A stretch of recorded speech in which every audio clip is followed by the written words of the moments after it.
Three men, three legends. One walked barefoot across a nation and moved millions without an army. One sat alone under candlelight and rewrote humanity's understanding of the universe. Three completely different fields: physics, philosophy, spiritual leadership. One was obsessed with electricity and barely slept: Nikola Tesla, Mahatma Gandhi, Isaac Newton. Between them, they changed the trajectory of human civilization more profoundly than perhaps any other three individuals in recorded history. And they shared a habit so private, so deliberately kept outside public conversation, that most historians mention it only in footnotes, if they mention it at all. It was not their morning routine. It was not their reading habit or their journaling practice or their diet.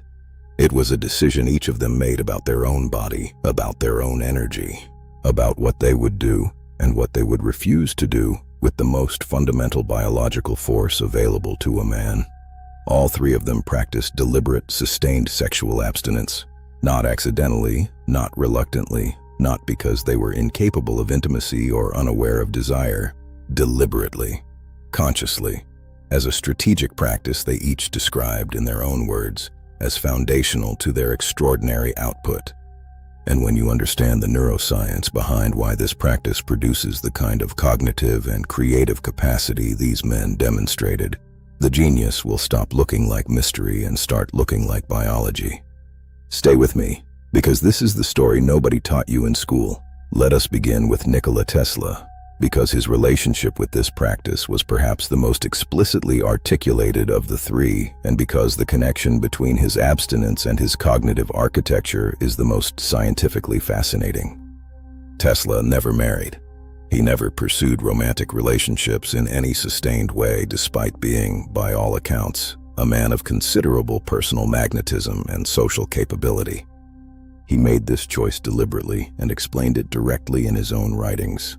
In an interview late in his life, Tesla stated that he believed the creative faculty in men of science was intimately connected to the conservation of what he called vital energy, and that the expenditure of this energy in sexual pursuits came at a direct cost to the imaginative and inventive capacity he considered his primary instrument. This was not the statement of a man who had failed to attract women and rationalized his loneliness into philosophy. This was the statement of a man who had made a deliberate trade, and who attributed much of his extraordinary output directly to that trade. Consider what Tesla produced from within that conserved state: alternating current, the induction motor, the Tesla coil, radio transmission technology, rotating magnetic fields, wireless energy transmission concepts that are only now being practically implemented more than a century after he conceived them. He held over 300 patents across multiple countries. He visualized complete functional machines in his mind with such precision that he claimed he could run them mentally for days before committing anything to paper, and find the wear patterns in the virtual components. The question is not whether Tesla was a genius. The question is, what kind of biological and neurological environment produced that quality of creative visualization? And Tesla himself pointed directly at his practice of conservation as a foundational condition for that environment. Now, you might be thinking that Tesla was eccentric in many ways, and that his views on this should be taken as one data point rather than a conclusion. That is fair. So let us move to Gandhi, because Gandhi's relationship with this practice adds a dimension that is not about individual genius, but about something far more expansive. Something about collective energy, presence, and a quality of personal power that moved entire nations. Stay with me. Mahatma Gandhi's practice of brahmacharya, the Sanskrit term for vital energy conservation through celibacy, was not a private, unspoken discipline. It was one of the most explicitly documented and openly discussed commitments of his public life. Gandhi wrote about brahmacharya extensively across his autobiography, his collected works, and his personal correspondence. He described it not as religious obligation, but as the most essential practical foundation of the work he was doing. He believed, with complete conviction and from direct personal experience, that the energy required to move millions of people, to sustain decades of nonviolent resistance against the most powerful empire on Earth, to maintain personal fearlessness in the face of repeated imprisonment and violence, to radiate the quality of presence that caused hardened soldiers to hesitate, could not coexist with the chronic expenditure of vital force. He wrote directly that brahmacharya meant the control of all the senses at all times and in all places in thought, word, and deed, and that without it, he believed his mission would have been impossible. Now consider what Gandhi actually accomplished from within this state. He led the independence movement of the most populous nation on earth against a colonial power that had dominated it for centuries. He did it without weapons, without an army, without institutional power of any conventional kind. His instrument was presence, personal moral authority, a quality of energetic conviction that people experienced in his physical vicinity as something almost supernatural, a radiance, a steadiness, a certainty that communicated itself directly to the nervous systems of those around him and moved them to act. This quality, what the Ayurvedic tradition would call tejas, what the Taoist tradition would call di, what modern researchers might cautiously call extraordinary vagal tone and bioelectric coherence, is precisely what the ancient traditions promised as the fruit of sustained ojas cultivation. Gandhi was not theorizing about this connection. He was living it, demonstrating it at civilizational scale, and documenting it explicitly for anyone willing to read what he actually wrote, rather than the sanitized biography version. Isaac Newton is the third pillar of this conversation, and Newton's case is the one that most directly connects to the neuroscience of creative cognition and what researchers now understand about the relationship between hormonal state and the brain's capacity for the kind of sustained, solitary, extraordinarily deep focus that produces paradigm-shifting work. This is the piece that ties everything together. Do not skip ahead. Isaac Newton spent significant portions of his most productive years in conditions of complete social and sexual isolation, not by external circumstance, but by deliberate personal choice. The period historians call Newton's annus mirabilis, his miraculous year of 1666, when Cambridge University closed due to plague and Newton retreated to his family home in Woolsthorpe, produced the foundational work on calculus, the laws of motion, and the theory of universal gravitation. All of it emerged from approximately 18 months of uninterrupted solitary focus by a young man who had no romantic relationships and who channeled the totality of his biological and intellectual energy into a single sustained act of creative cognition. Newton never married. His biographers consistently note his apparent disinterest in sexual relationships throughout his life. And while the historical record does not include explicit statements from Newton about sexual conservation in the way Tesla's and Gandhi's records do, the pattern of his life, the conditions under which his greatest work emerged, and the neurological requirements of the cognitive feats he accomplished all point in the same direction. Because what Newton did in those 18 months at Woolsthorpe was not simply work hard. It was something neurologically extraordinary. He sustained a quality of focused, creative, associative cognition across months of solitary work, building entirely new mathematical frameworks from first principles, holding complex physical models in working memory simultaneously, making conceptual leaps that no human being had made before, and that the scientific community required decades to fully absorb. Modern neuroscience has a name for the brain state that produces this quality of work. It is called deep flow, a state of complete absorption in a cognitively demanding task, characterized by the suspension of self-referential thinking, the suppression of the default mode network, and the full deployment of the prefrontal cortex and its associative networks toward a single creative challenge. Flow states of this depth and duration require specific neurochemical conditions. High dopaminergic tone, not the artificial spike of stimulation, but the sustained elevated baseline of a sensitized reward system. Low cortisol, the absence of chronic stress hormone suppression, elevated norepinephrine for focused alertness, and the hormonal substrate of testosterone supporting the drive and competitive engagement that keeps the work compelling across weeks and months of sustained effort. These are precisely the neurochemical conditions that semen retention produces and maintains, not as a theory, as documented, measurable biology. Now let us widen the frame. because Tesla, Gandhi, and Newton are the three names in this video's title, but they are far from the only historical figures whose extraordinary output coincided with documented or strongly evidenced sexual conservation. Pythagoras required celibacy of his inner circle of students, believing that the philosopher's capacity for pure mathematical and metaphysical perception depended on the conservation of generative energy. Plato wrote extensively about the sublimation of erotic energy into philosophical and creative pursuit, what he called eros, rising toward its highest expression in the love of wisdom rather than the love of bodies.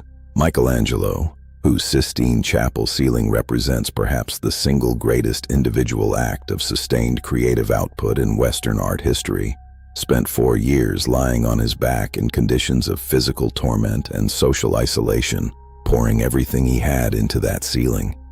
His personal writings reveal a man whose erotic energy was systematically redirected into his work with an intensity that contemporaries found almost frightening. Beethoven, whose late string quartets and final symphonies represent creative achievements so far beyond ordinary human capacity that musicologists still struggle to fully analyze them, produced his greatest work during periods of physical infirmity and enforced celibacy. His deafness, which should have ended his career, seemed instead to redirect every remaining biological resource inward, and the music that emerged from that redirection is considered by many the highest achievement in the Western musical tradition. The pattern is not random. The pattern is a consistent cross-cultural, cross-disciplinary, multi-century demonstration of the same underlying biological principle: that the man who conserves and redirects his most fundamental energy does not merely maintain his output, he transcends it. He accesses levels of creative and cognitive performance that are simply not available to the chronically depleted man, regardless of his natural talent or intellectual endowment. Here is what I want you to really sit with, because this is the point that changes the frame completely. We live in a culture that treats sexual expenditure as recreation, as stress relief, as something with no meaningful cost beyond the momentary. And simultaneously, that culture produces men who are overwhelmed, creatively blocked, motivationally depleted, and unable to sustain the depth of focus required to produce work of genuine significance. And then we call the geniuses of history mysterious. We attribute their output to supernatural talent, to lucky inspiration, to some quality of mind that ordinary men simply do not possess. But what if the difference was not supernatural? What if the difference was biological? What if the difference was a choice? Let us bring this directly into the neuroscience of creativity, because the mechanism connecting conservation to creative genius is not vague or mystical.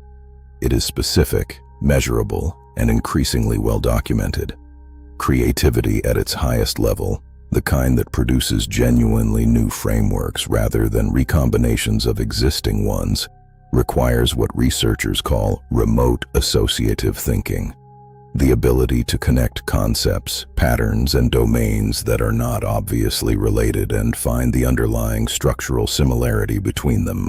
This capacity depends heavily on the default mode network, the brain's associative background processing system that operates most powerfully during states of relaxed, unfocused awareness, during walks, during meditation, during the half-awake hypnagogic state before sleep, during any condition in which the executive prefrontal cortex relaxes its tight directional control and allows the associative networks to make connections freely.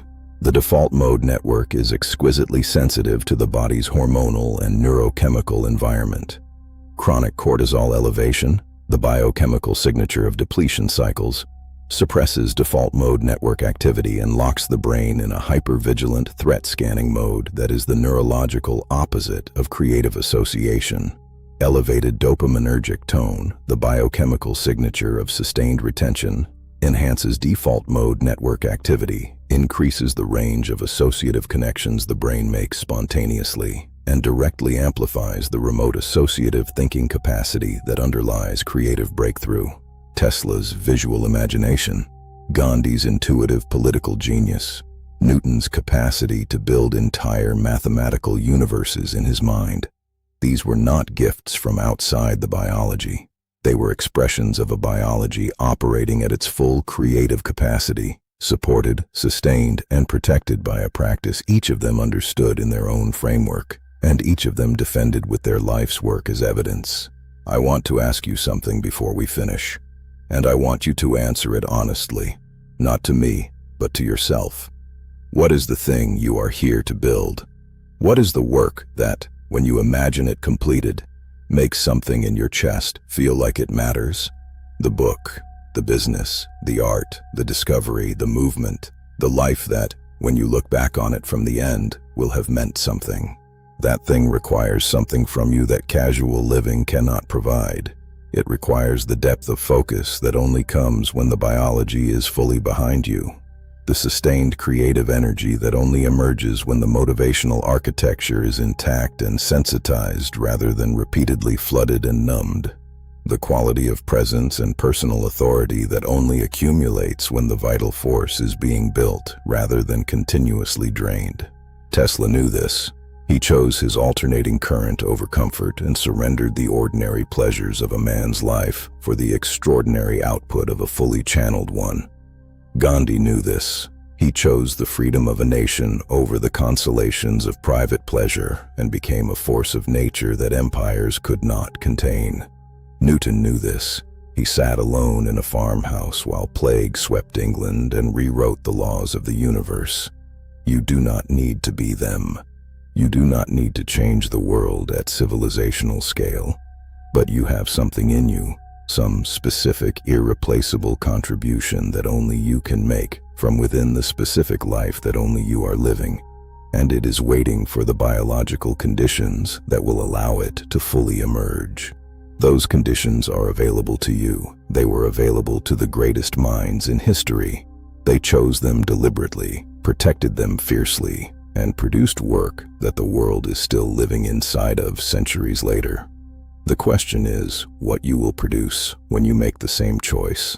If this video shifted something in your understanding today, if you saw yourself in this history in a way you did not expect, please give it a like right now. 1 second from you helps this message reach the men who are ready to hear it. Share this with someone whose genius you believe in, someone who is capable of extraordinary work and has not yet found the biological foundation that will allow it to fully emerge. This video might be the catalyst.